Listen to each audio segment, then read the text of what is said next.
Hello everyone, welcome to today's video. Today I'm going to take you guys through my personal collection.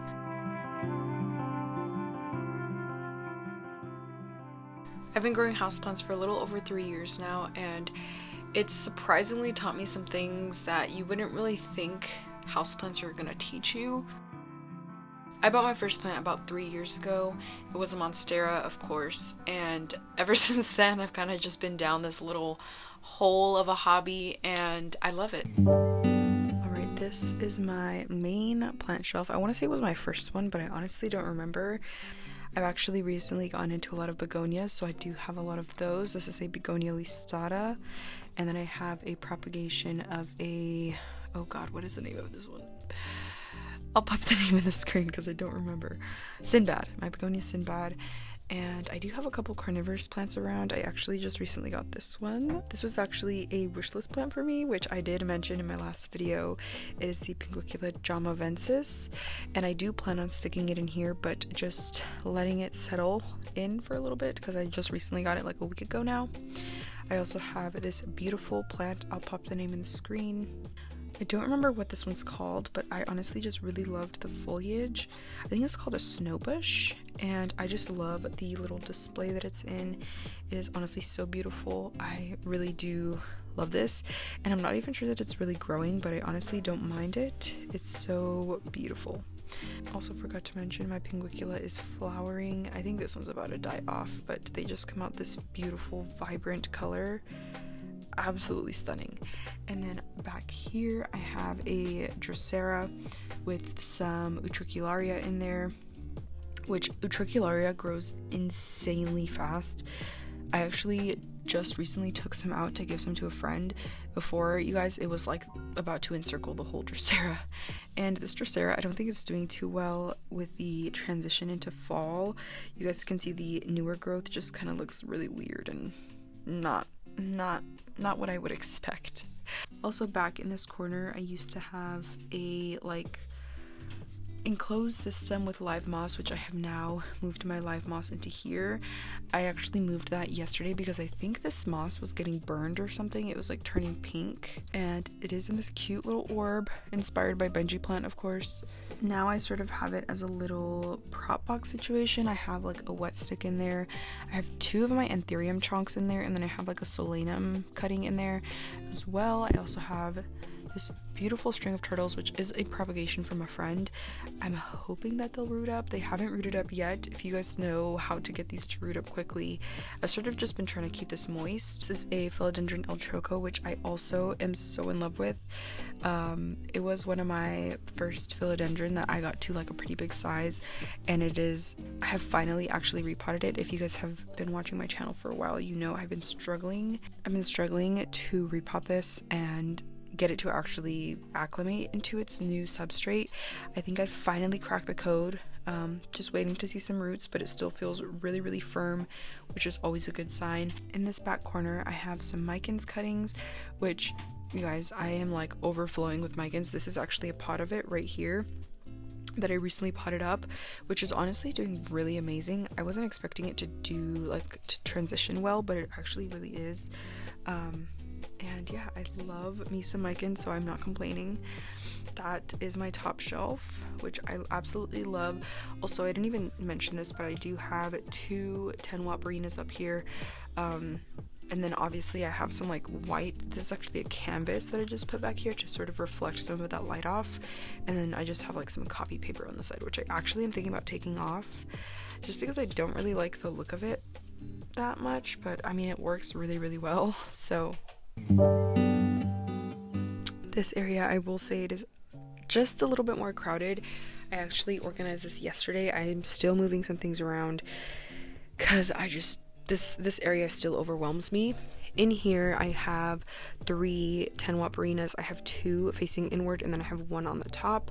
Honestly, you would be just fine with these 2 on the side, but I did want something on the top to sort of give this Politoflorum a little bit more light, which is actually giving me a new leaf. Do you guys see that? It is ginormous. In here I also have this beautiful piece of driftwood. I got it from a yard sale for like $8. I really, really love this piece of driftwood.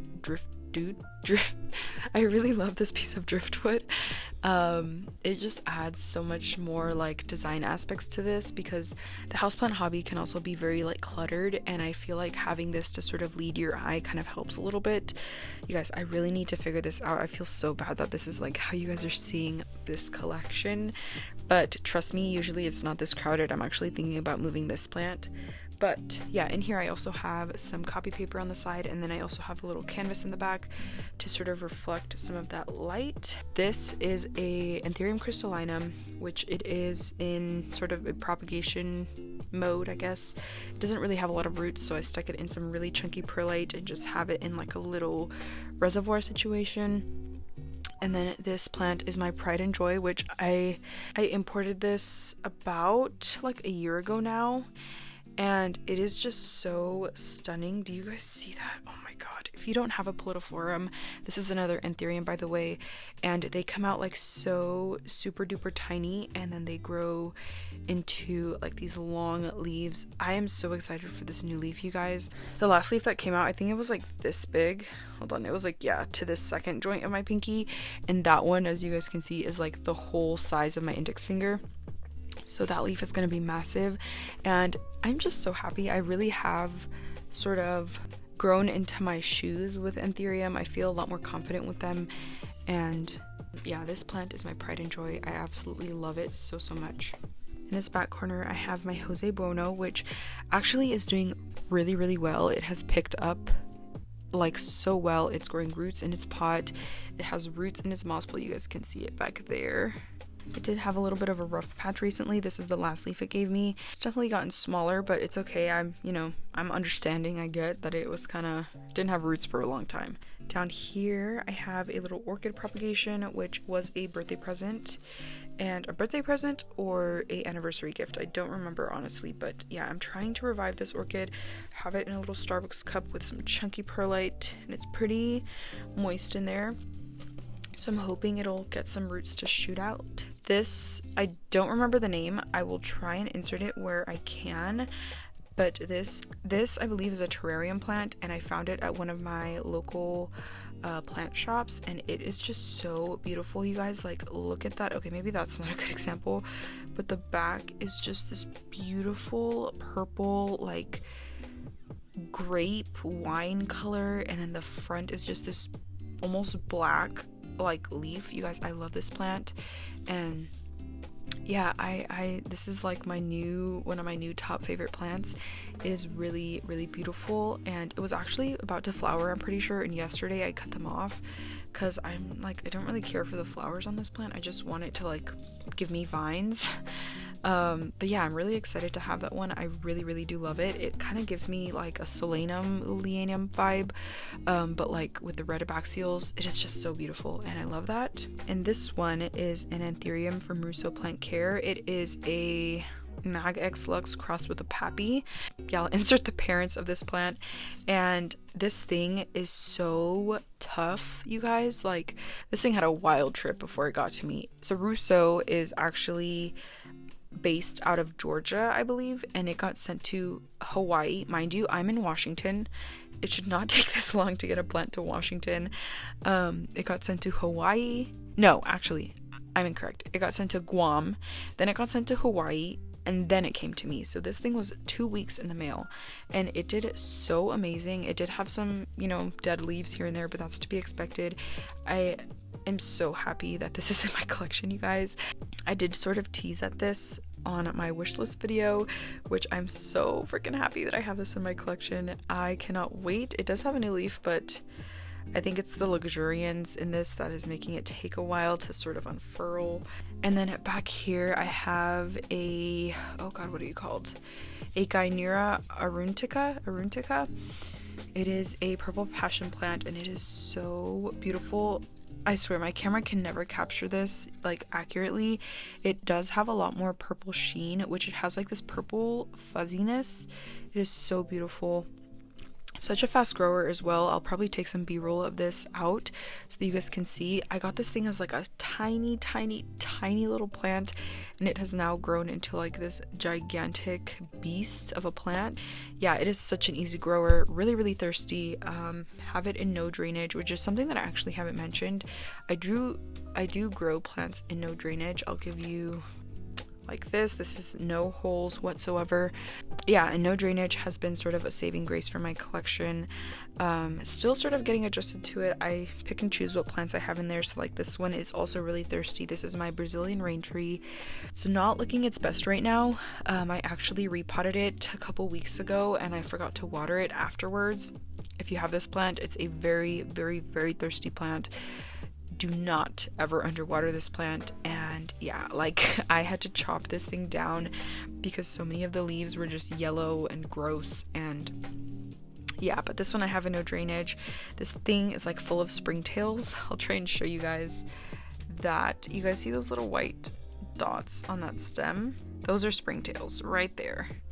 And the whole pot has springtails in them, which springtails aren't a negative thing. They're kind of just annoying sometimes, like if it really gets that bad, but they actually are really good for your soil health and stuff like that. They will sort of eat away at decaying matter, which this plant tends to drop a lot of its leaves. You guys can kind of see that in the soil. And so I'm perfectly okay with them being in there. Like those leaves will just, deteriorate, and the springtails will help with that. But yeah, it is, when this plant is in its prime, it is such a beautiful plant. Right now it definitely looks a little bit hectic because I do have like all these chopped little ends. But I really do love this plant. I love the way that it's shaped. It kind of looks similar to the mimosa plant or the touch me not plant, but it isn't reactive to touch whatsoever. It is reactive to light. So as soon as it's done, like before I even turn these off, they stay on for about 12 hours, and before I turn them off, this thing will already be closed. Like these leaves will be shut completely because they're just like, I don't need any more light. I'm good, I'm set for the day, and they'll close on their own, which is really cool to see. But it honestly does kind of suck for when you need to take pictures of it and stuff, because it is very reactive to the light, like really reactive. Like if I took this right now and stuck it under my desk, they would start closing. So yeah, in this cup back here I also have a lot of cuttings. I have a Epipremnum albo, Epipremnum marble. I believe I also have a variegated heartleaf philodendron back there, and then some little Ripsalis cuttings, which those haven't really rooted. I also have my white wizard, which has been a struggle plant for me. Let me know if you guys have struggled with this plant too. For some reason it just will not root up for me. I've tried it in water, I've tried it in perlite, I've tried it in like a perlite mix, I've tried it in pon. The only thing I've found that roots it up for me is sphagnum moss, which I have sort of made a pact with myself. No more sphagnum moss. You guys can see some in here, but this is just a top layer. This was actually a cutting gifted to me by a friend, and it has just not done well. It has roots in here, and I mean, they're not rotted or anything. You guys can kind of see them right there. But for some reason this leaf just is not, it's not really happy. So ignore that. I also have some cuttings in here. I have a begonia maculata cutting, which has been in here forever. And then some tridescantia, which actually I used to have a really big pot of tridescantia, which I don't know that I'm gonna keep this, if I'm being honest, because tridescantia just are too much. They're too crazy. They grow super fast, and I just don't know if I need that right now in my life. They're just a little bit hectic. And then I also have some Pelea Moon Valley, I believe it's called, which is also gifted to me from a friend, and she sort of sunstressed it to this beautiful red color, which is so freaking precious. I love it. And of course it has this like crinkly texture. It is a really nice plant. I believe those are actually rooted. I haven't really checked this, honestly. I just kind of leave it there and ignore it. But that is all for this first shelf. As I stated before, I do keep these on for about 12 hours. I have my Sansi bulbs up here, which I'll just kind of go based off of them because they do have a like timer on them, and that timer is for 12 hours. So whenever this turns on, I turn on these lights manually. Yes, I do. I don't have any timers for them. This right here is like my little window into nature, which you guys will see as a repeating factor around this room. Try to focus my plant hobby on growing plants for what they are, but also applying them to my own conditions and making sure that they'll thrive in my environment as well. I really try to stay away from getting difficult plants that are gonna, cause me to sort of shift around my own space and conform my conditions and lighting to them. I wouldn't say lighting so much, but definitely like humidity and such.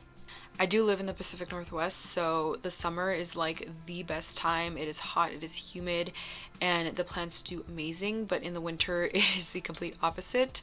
Almost no light, shorter days, just really dark and cold. So in the winter I do have to supplement light. I use the Barina 10-watt bars as well as Sansi 10-watt bulbs, and then of course my east facing window, which during the summer is just exquisite. I'll usually place plants near my window that I don't mind if they stay small, because obviously during the winter they're not going to be growing as much. Okay, and over here I have my plants that I keep near my windowsill, which I don't have a lot. During the summer I definitely have a lot more in this area, but in the winter I'm definitely minimizing that because I want my plants to still keep growing during the winter. These are plants that I sort of don't mind if they slow down a little bit more or if they go dormant, like my Sinningia. But for the most part, pretty like low light tolerant plants. I have this Dracaena, and then I have this beautiful Maranta, which was gifted to me by my boyfriend's mom. Definitely a really sentimental plant to me because of that. Such a fast grower as well. You guys can see it's still continuously growing, even though it isn't really getting that much light. And then in this corner I have my beautiful Calathea Warshawixii, which I recently repotted just because it wasn't doing really well. I always say that this plant is so easy, and it really is. I feel like a lot of people have a really bad impression of Calatheas. This Calathea has been so amazing to me, and most of these like brown spots that you guys see are actually manual damage. Like, it's my fault, it's mechanical, because they'll either get burned, like this is from a light burn, this is from a light burn, this has another light burn over there.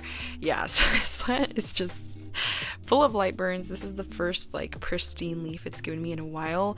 I think even this one has a little bit of a damage on there, and it actually split into two, so this will throw out like little pups underneath the soil. For a long time I did not like how that looked. I was actually thinking about chopping it off, but now I've kind of found some more enjoyment. But this one, again, it has these beautiful purple abaxials, so beautiful. I love this plant. It's also really soft and velvety.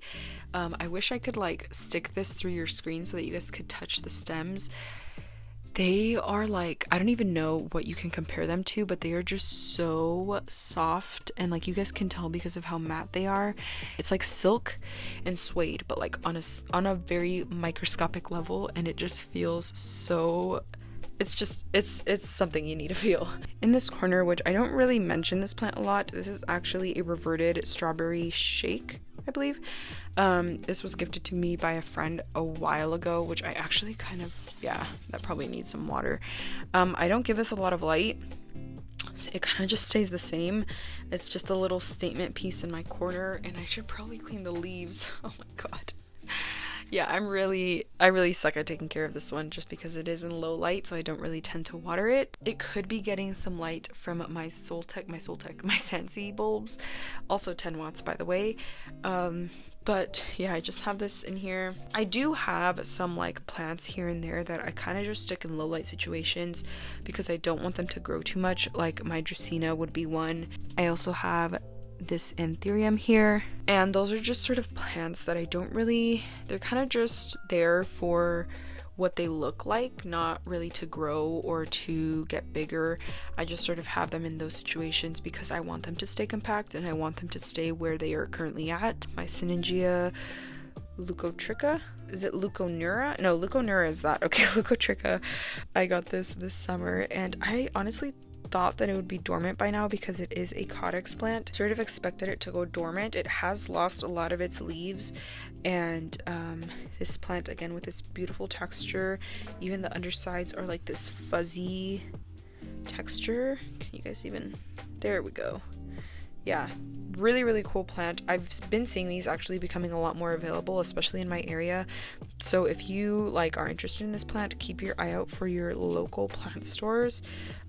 Such a beautiful plant, you guys, and just a really, really cool experience of growing this. Up here I have my little frog terrarium, which I have kept alive, and I actually put this together because I wanted moss to grow, and you guys can see we're getting some moss. This is a Monstera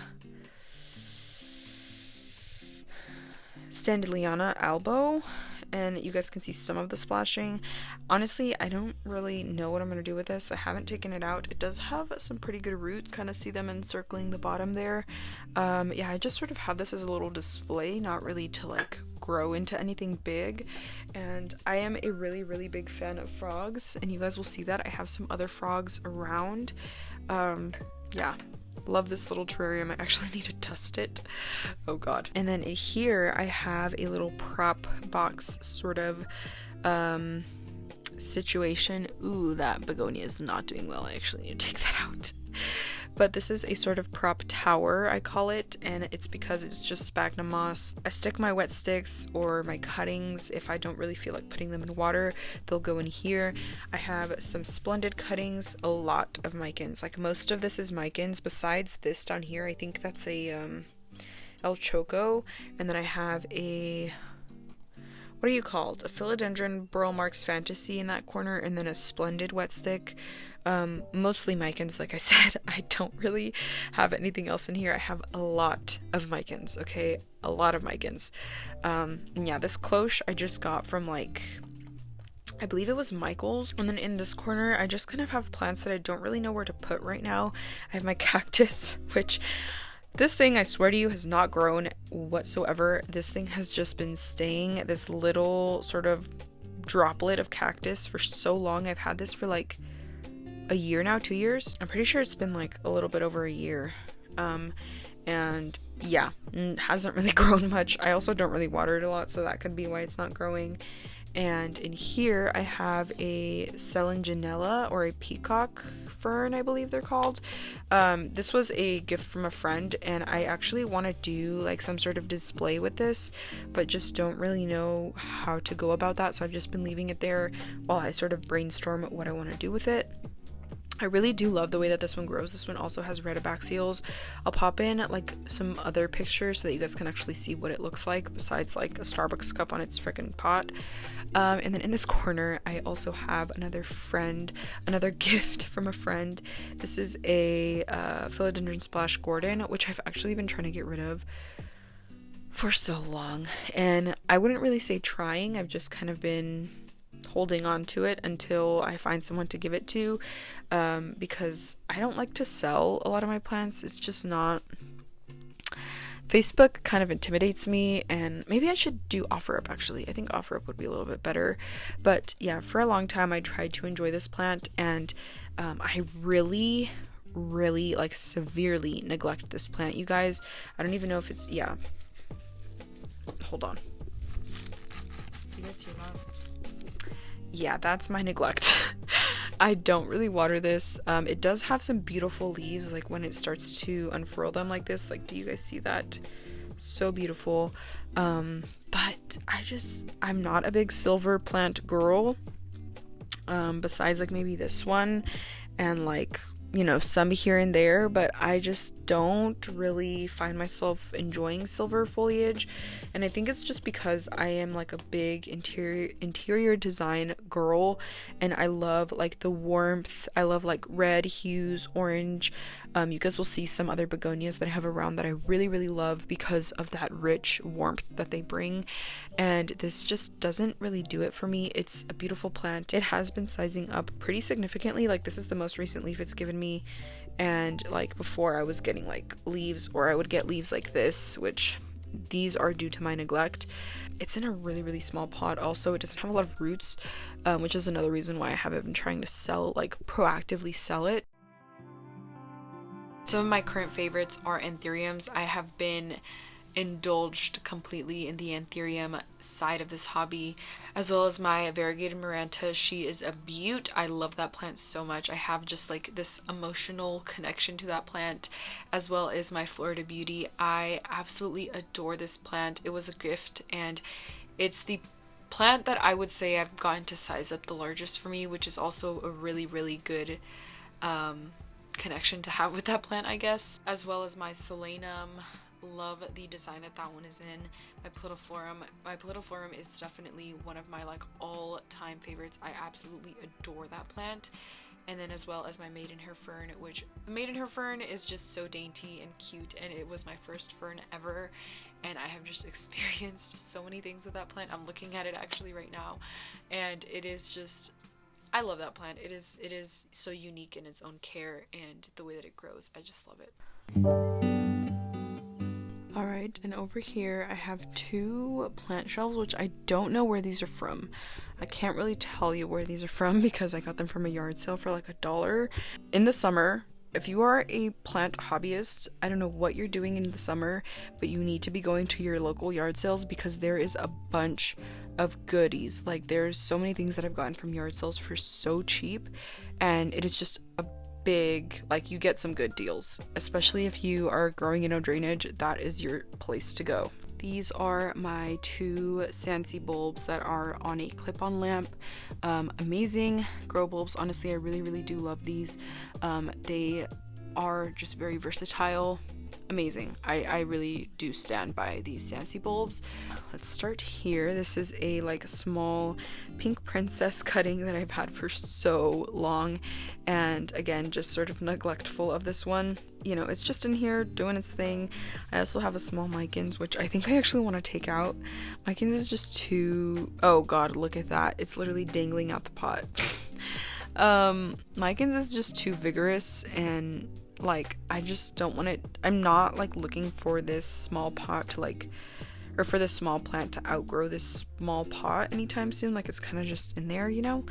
And then up here, my beautiful blue person holding a cat.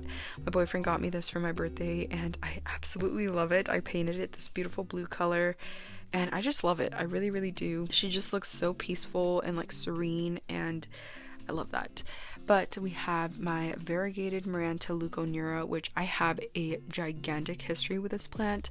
I didn't get it that long ago. I want to say like towards the end of the summer from what I remember, and I think I have a video on it. And this thing was infested with mealybugs. Like, I'm still traumatized from that, and like this plant has really taught me to like look for pests when you are buying plants, because it is, trust me, it is such a heartbreak when you get home and you realize that a plant is infested with something. I'm happy it was mealybugs, or like even spider mites I feel like I could have handled, but mealybugs are just so disgusting. Oh my god, like, I'm traumatized with that plant. I'm done talking about it, but yes, this is infested with mealybugs, and I brought it back to life. I got rid of all of the mealybugs. There was a lot of alcohol spraying, a lot of isolation, quarantine, but now it is this big gigantic plant, and I'll actually take it out just so you guys can see the sheer mass of this thing. It is ginormous, and yeah, I love this plant so much. Look at this beautiful burgundy little patches, or not burgundy, is that the word I was looking for? I guess in a way they are, but they are just so beautiful and such a fast grower. Really easy to propagate as well. I think I have like at least over 3 cuttings in here. Yeah, amazing. I love this plant. You guys can see this plant also has its quirks. It's also a calathea. This is a burn. That, I don't know what the heck that's from. I don't really have a lot of like damage, like I do on the lower leaves, I'd say, but not on like the newer ones. It's just the quirk of owning this plant. You kind of just have to deal with it. In the summer it's not as bad, but in the winter it's definitely like, you guys can see some of the haloing that we have there. Yeah, but overall love this plant. And back here, This plant is it's under construction right now. I did recently cut off a leaf, which you guys can see right here, because it was just getting bacterial damage, or just like damage from I don't know what, honestly. This plant hasn't been doing its best, but it's an anthurium. I know it'll pick up pretty soon. It is giving me a new leaf and an inflow. This is, I didn't even say what plant this was. This is a Anthurium wavy no ID from Houseplant Care by Houseplant Care. Amazing genes, amazing plant, really, really easy. Like, if you are wanting to get into anthuriums, I definitely recommend you check out Houseplant Care. He has honestly been like my number one anthurium supplier, I guess. I want to say supplier, but he sells anthuriums and other sort of plants. He has grow lights. Just an amazing company. I love their business. And so it is a magnificum cross with a, I presume to be a, oh god, I forgot the parents. I'll try and stick in some pictures. Oh my god, I love this plant. I really do. It is one of my absolute favorites and has just grown so quickly. Like, this plant has sized up so drastically in such a short time. I really do love this plant. This plant right here is also from Houseplant Care. It is my Solanum oleanum, which is actually a terrarium plant, but Russo has, of course, made it into this amazing, like, house plant that you just love its growth. It grows like wild, you guys. I got it as like one plant, like one vine, and then I propagated that, turned that into this, so there's two in here. And then since then I've propagated it 3 times. It's the one that I have in this little prop box back here, and then the other 2 I gave to a friend, and I am planning on propagating this again soon. I do want to sell some because in my area these aren't really common, and I'd love to like share this plant. This plant is so vigorous. Also, of course, share with my family and friends. I love sharing my plants. It is one thing that I do a lot, actually. And up here, which I won't really be able to take it down for you guys, but this is my Florida Beauty, which was a birthday present. It has given me this beautiful leaf right here. This is the biggest leaf it's ever given me. And when I first got it, this right here was the biggest leaf. You guys can see how far it's come. It really is my pride and joy.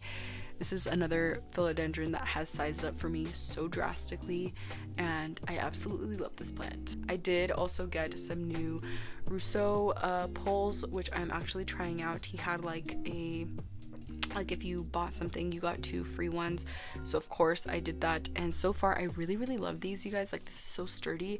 I could actually just like take it out from the pole, you know.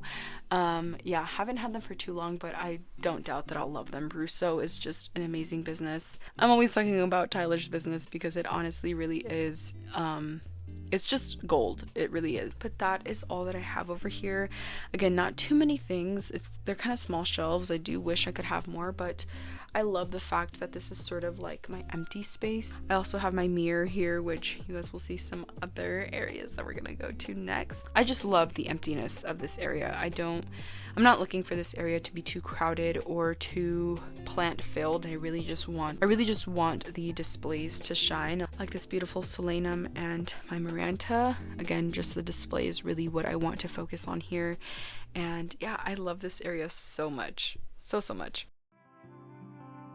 I strongly believe that you should enjoy your plant collection to the fullest extent. And what I mean by this really is curate a collection that you love absolutely to the fullest extent. There will be times where you don't enjoy your collection or just generally don't have the mental capacity for them. So collecting in a way that is led by what you enjoy and what you love will make it that much easier to continue to connect and grow within this hobby. With this being said, I do focus a lot on interior design and plant design when I'm thinking about bringing in plants. I really look at, what I'm enjoying in plants and just generally like what I can put that plant in to make it just collectively be a lot more artistic and creative. I love interior design, and plants combined with that has just brought in a different aspect to design as a whole. Alright, and over here I have a fish tank on its side with two 10-watt Barinas on top of it. They're not like taped or anything, they're literally just sitting on top of here with my like decorations. By the way, this is my cat. Yeah, but I found this at a garage sale. I'm telling y'all, those freaking yard sales are a score. I got this for $3, which you can even find some of these on like OfferUp and stuff and Facebook Marketplace for like free sometimes. Yeah, I have just turned this on its side, and I kind of see this as another like little window into nature. This was definitely a lot fuller the other day, but I kind of wanted it to be a little bit less full, and I sort of wanted these plants to sort of have a little bit more focus than they were before. A lot of my sort of plant areas will go through stages where they're either really full or like really sparse, like this one. It's just kind of wherever I can fit plants and still get them a good amount of light is what I will do. All right, back here I have my maidenhair fern, also in no drainage. If you guys haven't tried no drainage yet, I don't know what you're doing, especially for your more thirsty plants. Like this one is so delicate to underwatering. You definitely need to have one of these in no drainage and it'll grow amazingly for you. I recently did chop it back. I find that with maidenhair ferns, they kind of go through cycles where they'll have a lot of growth. Like right now, this is all new growth that's coming in, and then sooner or later this growth will sort of die back. It'll start browning, and then you chop that all off, and then you're left with this. So it has its own little cycle that you kind of have to deal with, especially in lower humidity. Over here I also have a Splendid, which I have been trying to size up for so long, you guys. It feels like forever. I think it's been a year since I've had this plant in my collection, and we're finally starting to see some size up. You guys can also see it's giving me a new leaf, and there's actually two plants in here, so there's another leaf over there. But this plant, I'm so happy with it. Like, I really feel the joy of this plant, and I'm really excited for this summer. I feel like it is going to go crazy this summer. Like, I feel like I don't even know where I'm gonna put my plants anymore after this, because like I'm gonna need to get some new grow lights or something, because these plants are starting to definitely get bigger. And you guys can see it's in such a small pot. I have it on a lazy pole, which is pretty much a piece of acetate with a plant sort of tied against it and moss in the center. It's not like enclosed or whatever. Like, I could easily snap these off and it would be free. If you guys want more information on that, I'll try and link Charmaine's video down below. She has been the one to sort of curate this idea. And then down here I have a Cissus quadrangularis, and I have it in this beautiful pot from ow.clay. I will link her shop down below. She is a amazing, talented ceramicist, and I love this freaking pot. It just brings so much color to my space, and I really do enjoy it. And this thing is such a fast grower. Like, this is all new growth. That down there is new growth. Just, I love this plant. I really do. And in here I also have a... oh my god, why am I forgetting all my plants' names? What is your name? Alocasia Dragon Scale? Alocasia Dragon Scale. It's in Leca. I don't know what's going on over there, to be honest. I think it might be flowering, because you guys can see this is coming out of like the petiole, but then this is also... I'm pretty sure that's a leaf, and then that, I don't know what the heck this is. I'm pretty sure that's a flower, which is crazy. This is in Leca. It has amazing roots in here. I just have this boot in here as a little pedestal for it. And yeah, I am really happy to see that this is growing some new leaves. I'm hoping, oh no, I think this might happen. I'm hoping that this leaf will stay, but it's not looking too hopeful right now with that little yellowing. I'm excited to see my alocasias this summer, just because I feel like I've sort of grown into my shoes a little bit with alocasias as well. So I feel like they are going to be very, very happy. Especially, you guys, this last summer, my room was getting so hot and humid. Like, it was hotter in this room than it was outside. I had to open my window to get it cooler. Yeah, so I feel like alocasias are going to love it. Philodendrons are going to love it. My maidenhair fern is going to pop off. The only thing that I think might not enjoy it are my anthuriums, but maybe we'll just have them near the window. And then I have my Frydek, which has also been struggling for a little bit. I actually moved it to some chunky perlite and Leca. With this plant, I thought it was sort of the more easier alocasia, but I find that it just goes through cycles where it'll just kill off all of its roots for absolutely no reason. And even when it's in like semi-hydro, I just don't know why I can't figure this plant out. Maybe I'll just try and give it a little bit more dry cycles, but it does have a new leaf pregnant, as you guys can see right there. It was doing amazing for so long, and now it's just kind of gone downhill again. I don't know what's up with it, but... And right here I have a begonia. I don't know the name of this one. One of my good friends is really into begonia, and she is definitely a begonia girl. She is a part of the begonia brigade, and she has sort of gotten me into them. So I have this very big cutting from her. And you guys, this begonia will not stop getting powdery mildew.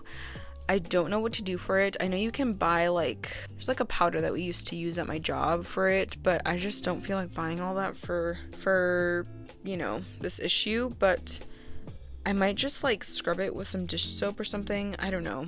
I really don't know. But this begonia I have been loving in here. I find that it really does like kind of tie in the pot a little bit more.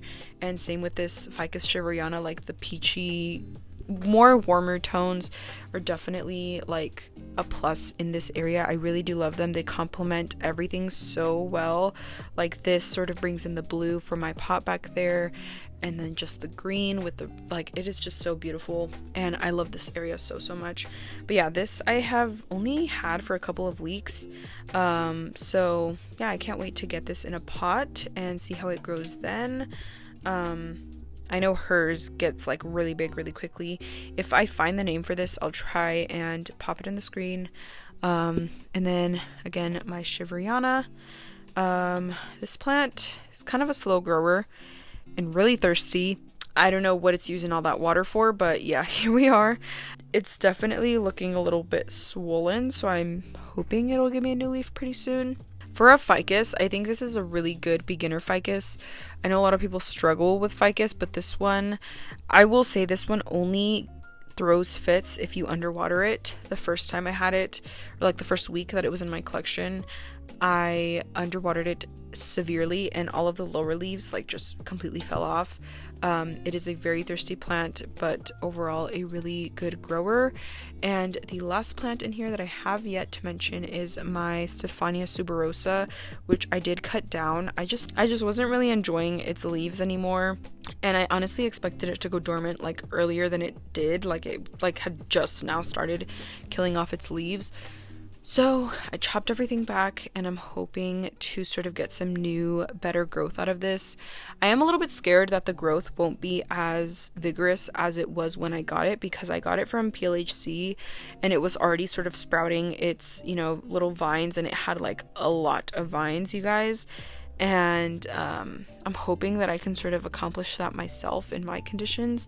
But yeah, overall I really love this plant. Codex plants, they're a type of plant that I will never get tired of. They're super interesting to me. I only have 2 of them so far. I've been thinking about getting the is it the Dioscorea elephantips? I've been seeing those a lot in my local area as well, but I just haven't bitten the bullet on those. But yeah, codex plants are definitely really interesting to me. If you haven't ever seen a codex plant, this is what it looks like. Sometimes they're also commonly known as like a potato plant. They'll sort of go dormant in the winter, and in the summer they will bring you back some growth. That is what the Syningia is supposed to be doing, but it's just doing whatever the heck it wants, which I don't mind, of course. But yeah, this one was just one that I sort of got tired of the look of, and I will definitely be trying to update you guys on the growth with this one. This is my first time ever like bringing it out of dormancy, so we'll see how that goes. But overall, that is it for this little area. I love it. I really love retibaxials in plants. Retibaxials will always get me. Begonias have this, calatheas, philodendron micans. There's so many more plants out there that I have yet to discover with retibaxials, which I'm like ready for. Also dark foliage. Dark foliage is a big one. I think everyone is sort of diving into that sort of sector of the hobby right now, as well as daintiness. It's one reason why I love my maidenhair fern. She's just so beautiful, and maidenhair ferns are just, if you don't have one, you need one. As well as variegation and striking veins. The one plant that I will definitely mention here is my wavy noidea. It doesn't have variegation, but it has striking veins, and I just love that plant so much. I've actually found most of my all-time favorites unexpectedly by just purchasing the plant, even though I sort of wasn't really enjoying that plant or didn't like the look of it, I guess. My Micans and my Pallidiflorum are some that I can definitely tie this to. They are both some of my all-time favorites. And to think that before I didn't even really want them in my collection, and now they're sort of my most prized plants. And moving on to this area, which this area is very much new to my space. I don't think I've shown this on my channel yet.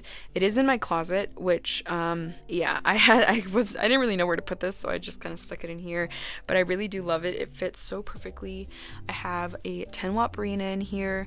It is somewhat sealed, not like exactly sealed, but I do have some sort of sealant in here, and I have some tape up here. I tried, but it's not completely sealed, of course. And I have this little ring to sort of clip it on this little rack. It's honestly the perfect space for this, and I'm really happy that I chose to put it here because there isn't really another area where it would fit besides on my desk. And I just don't really want this on my desk. Yeah, in here I have mostly propagations. I also probably should have mentioned this is from IKEA. I'll pop in the name of the actual product in the screen so that you guys know what this is. This is the smaller one, and it is white. It's a little mini greenhouse, and I have again some propagations in here. This is for a friend. This is a part of the Stephania suberosa, which you guys can see have very silvery leaves, which again, with those silvery leaves, I'm not a big fan of them, but I will tolerate some if, you know, I like the growth. And then I have a bottom cut of my Wavy No ID in here. Also for a friend, this Florida Beauty bottom cut, also for a friend, and then my Hoya caudata, which is struggling.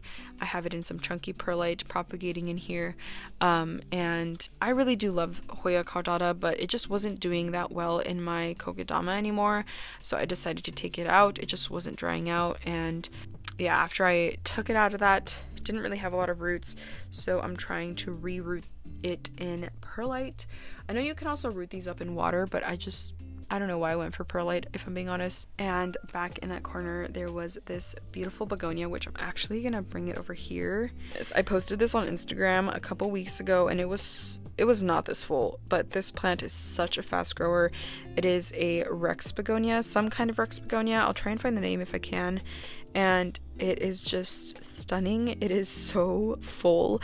Honestly, if you were thinking about getting into begonias, I'd recommend going with the Rex begonias to understand them a little bit more. This is honestly one of the easiest plants in my collection right now, and it grows so freaking wild. Yeah, I absolutely love this plant. It is so full, and I just have it in like a little plastic pot. All right, back here I have another cutting of that begonia that was in my fish tank thing. And this is just a leaf cutting. I haven't really seen anything come from it. There was two in here, but one of them rotted or just died off. It does have some really good root growth, just sort of waiting for it to pop out new. And my beautiful, what is this called? My Rhipsalis capilliformis. If you've been on my channel for a while, you know I've struggled to sort of root that plant up. I'm okay with rooting it in water, but as soon as I go to transfer it to something out of water, it just does not do well. So I put it in a very chunky pond. There's like very slight soil in there, like it's not soil heavy whatsoever. It has a lot of perlite, it has pond, and I think that we're on a good path. I really do want to grow this plant out to sort of be the trailing masterpiece that it can be. I have been sort of going down a Rhipsalis rabbit hole recently, and this plant is the only Rhipsalis that I have in my collection at the moment. So I really want to just take advantage of what I've got and run with it. So yeah, I'm hoping that this just transfers well and continues to transfer well, but so far it's looking pretty good, and I'm really happy with that. In here I have a cloche, which I know it's kind of like redundant because I have like a greenhouse and then I have a cloche inside of a greenhouse. Yeah, I know, but this thing doesn't tend to hold humidity all that well, which I don't mind whatsoever actually. It does hold some humidity. I don't have like any hygrometers or like anything to read the temperature, humidity, or light or anything like that, so I just kind of play it by ear. But yeah, in here definitely a lot more humid, in this cup back here, which I know I don't want to take it out because it's kind of a hassle. In this cup back there, I have propagations of my gigas. Yeah, my gigas is in propagation, which I'm not mad at, to be honest. My gigas, I loved the look of. I got a gigantic leaf out of it. I know I can grow it to a big, beautiful plant again, and I have full confidence that it'll bounce back. I wasn't really happy with the roots on it. Gigas, at least with this plant, I've noticed don't really tend to root up like majorly. In fact, they'll have like really small root systems. Even in the moss bowl, like it wasn't rooting up all that much. So now I have 3 cuttings of gigas. They're all water propagating, and for a long time they were kind of struggling, so I just sort of stuck it in this cloche, and they have definitely firmed up a little bit more. They're also rooting up really, really, really well. Like I am seeing some amazing root growth on them, so I'm super, super happy with that. And I don't mind like acclimating things into like from, you know, really humid space to a non-humid space. I feel confident in that sense, and so I'm not worried about it whatsoever. Back there I also have another cutting of Burl Marks Fantasy, which I have secretly fallen in love with. I love Burl Marks Fantasy, and it is a plant that I want to get on a pole. So I actually took this out of that prop tower situation, and I tried to grow it in sphagnum moss for a little bit to see if I could get it to root up a little bit more on its own, and it didn't really do well, so I put it in water, and that is also growing some amazing roots in this sort of terrarium thing, or this cloche. And then this is actually for a friend. It's a Frydek. It has some roots, but it's just been struggling to open this leaf, and I have no idea why. So I just kind of stuck it in here, and I'm hoping that it opens that pretty soon. It has amazing roots. You guys can see that there. I have this small little pot. I know it's really hard to see, you guys, I'm sorry. I have some Aslanii corms that have sprouted. I also have some dragon skill corms that have sprouted. And yeah, that's in pon, growing really amazingly. Just kind of sprouted them and put them together. I don't think I'm going to keep them this way. Maybe in the summer I'll sort of move them out, and I'll insert some b-roll of the leaves on the Aslanii. Aslanii is a Frydek, or what? Aslanii is a alocasia. Oh my god. These are all alocasias right here in the front. And it has this beautiful pink purple sheen with this white margin of the leaf, which is like the outer edge of the leaf blade, and it is so beautiful. I love Aslanii, and I hope to have like a big one soon. Maybe that will be my goal for this next upcoming year. And then back there I have like a little cutting of a mimosa plant, which is not mine, it's a friend's, and I'm sort of trying to rehab it. It's kind of ugly looking right now. It's figuring itself out. I'm trying to be patient with it. This area, I kind of give myself a little bit of a break with the whole design aspect, just because it's mostly it's mostly here for propagations and just sort of plants that need a little bit more TLC or a little bit more humidity and light to get sort of situated. I really try and make things as easy and as simple in this hobby for myself as much as I can. One thing that I could sort of tie to this is having a gallon of water ready for whatever plants need to be watered, and as soon as I run out of water in that gallon, I will refill it, refertilize, add all of my nutrients within that water, and just have it sitting there waiting for whenever I need to water. I also want to say that knowing the limits of your plant, knowing how much they can withstand. Some people baby their plants, and no judgment here, you do you, but I think we also have to remember how resilient these plants are, maybe even more than you think. Alright, you guys, that concludes my houseplant tour. I hope you guys enjoyed this, and I really do love my collection right now. There's definitely a lot of room to grow, and a lot of, areas where I can sort of explore, and things like bonsai, and definitely plant design a lot more. I know I haven't really mentioned that in a while, but plant design is still something that I incorporate every single time I bring a plant in my collection. Trust me. With that being said, thank you all so much for watching, and I truly hope you enjoyed.